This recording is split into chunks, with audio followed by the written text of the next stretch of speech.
രാഹുൽ മങ്കൂട്ടത്തിലിന്റെ അറസ്റ്റിൽ പ്രതിഷേധിച്ച യൂത്ത് കോൺഗ്രസ് നടത്തിയ തൃശൂർ കളക്ട്രേറ്റ് മാർച്ചിൽ സംഘർഷം. പോലീസ് ജലപീരങ്കി പ്രയോഗിച്ചു.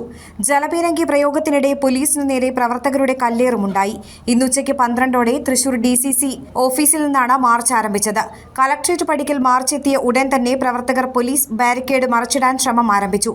ഇത് വിഫലമായതോടെ ശ്രമം ഉപേക്ഷിച്ചു.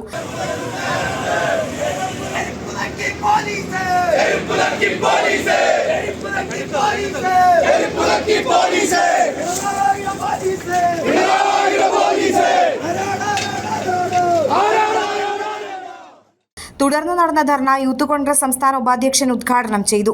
ധർണയ്ക്ക് ശേഷം പോലീസിന് നേരെ തിരിഞ്ഞ പ്രവർത്തകർ വീണ്ടും ബാരിക്കേഡ് മറിച്ചിടാനുള്ള ശ്രമം തുടങ്ങി. ഇതോടെ പോലീസ് ജലപീരങ്കി പ്രയോഗിക്കുകയായിരുന്നു.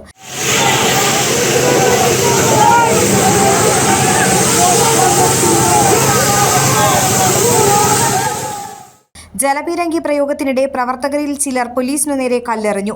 5 മിനിറ്റോളം ജലപീരങ്കി പ്രയോഗം നീണ്ടുനിന്നു. പോലീസ് ജലപീരങ്കി പ്രയോഗം അവസാനിപ്പിച്ചതോടെയാണ് പ്രവർത്തകർ സമരം അവസാനിപ്പിച്ച് പിരിഞ്ഞുപോയത്.